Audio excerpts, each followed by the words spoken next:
तस्वीर को घुमा दिया।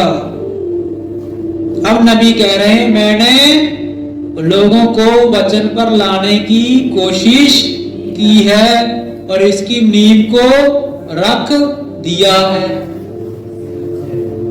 हर बच्चे के बैग में, चाहे किसी भी सब्जेक्ट का बच्चा हो, अगर उसने 10th पास कर ली, उसके बैग में ये पुस्तक डाल दो, जिसका बाद मां कसम मैं आपको एक चीज कहता हूं, आप भारत के 130 करोड़ लोगों से अलग सोचने लग जाओगे, डायरेक्शन अलग हो जाएगा, आप व्यक्ति अलग हो जाओगे, आपके भीतर वो आदमी पैदा होगा जो एंटरप्रेन्योर होगा। हम सब खुदा की सृष्टि हैं।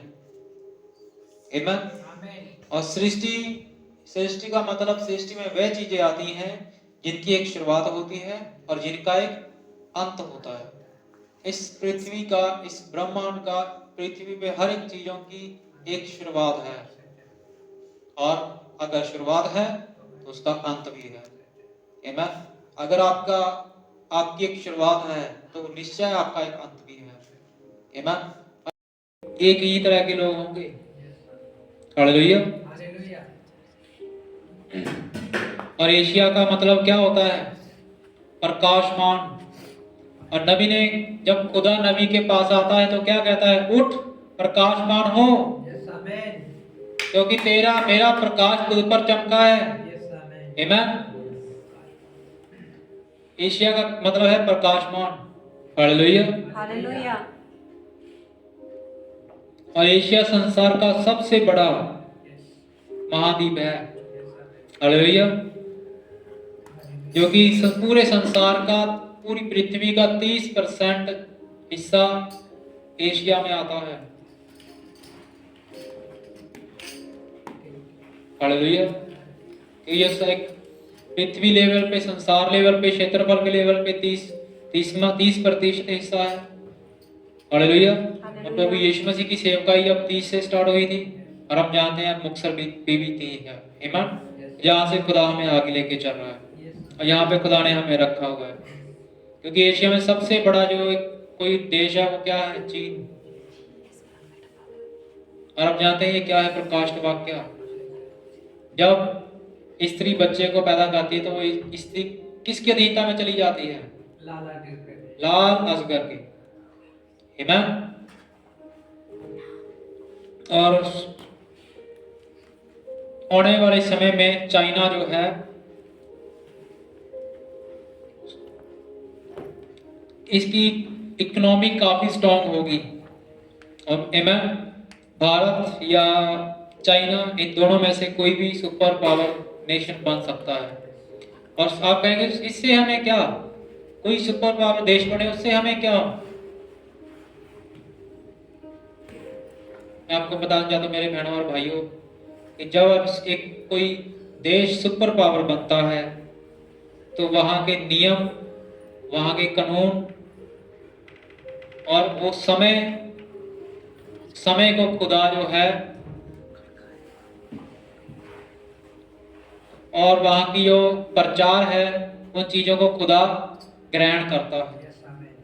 आप अगले मैसेज को समझ नहीं सकते जब तक आप सुपर पावर नेशन को नहीं समझेंगे। अगर सुपर पावर इंडिया बन गया तो आपको इंडिया को समझना पड़ेगा। अगर चाइना बनता है तो चाइना को समझना पड़ेगा। अभी इस टाइम अमेरिका है तो आपको उसको समझना पड़ेगा। आप देख रहे हैं कि सुपर पावर नेशन क्या है? अमेरिका। अमेरिका में 13 अंक वाली स्त्री खड़ी हो रही है। इसका मतलब क्या है? ये मैसेज में घटेगी। क्या आपके साथ नहीं घटा? क्या जो अमेरिका में हो रहा है हमारे साथ नहीं घटा? आमीन। और जो 13 अंक वाली स्त्री है कमला हैरिस, और वो सदोमियों का समर्थन करके, समलैंगिक का समर्थन करके चुनाव में जीती है। आमीन। अब देख लीजिए, कहने का मतलब ये नहीं है कि उन लोगों ने वोट दी या इन लोगों ने वोट ली। कहने का मतलब ये है कि सदोमी आत्मा भी इतनी हाई लेवल पे आ जाएगी कि वो भी वोटिंग पे आ जाएंगे।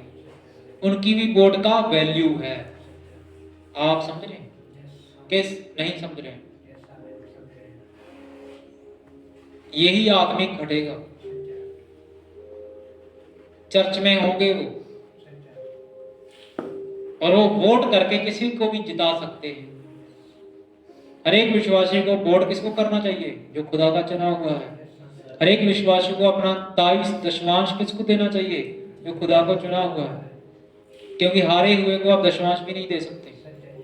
और ये सदोमी आत्मा ने क्या किया है? एक स्त्री को जिता दिया। तो ये सदोमी आत्मा पाई कहां पे जा रही है? उन चर्चों में इन्होंने वोटिंग के द्वारा उन्हें जिताया है। आमीन, हालेलुया। क्योंकि जो पिछली सरकार थी वो क्या थी? ट्रंप सरकार थी। ट्रंप का मतलब क्या होता है? नरसिंगा। क्योंकि 2 आवाजें हैं, एक थिस्सलुनीकियों में है, जब बड़ा नरसिंगा फूंका जाएगा तो बड़ी ललकार के साथ। मीठा झूठ बोलने से अच्छा है कि कड़वा सच बोला जाए। इससे आपको सच्चे दुश्मन जरूर मिलेंगे, लेकिन झूठे दोस्त नहीं।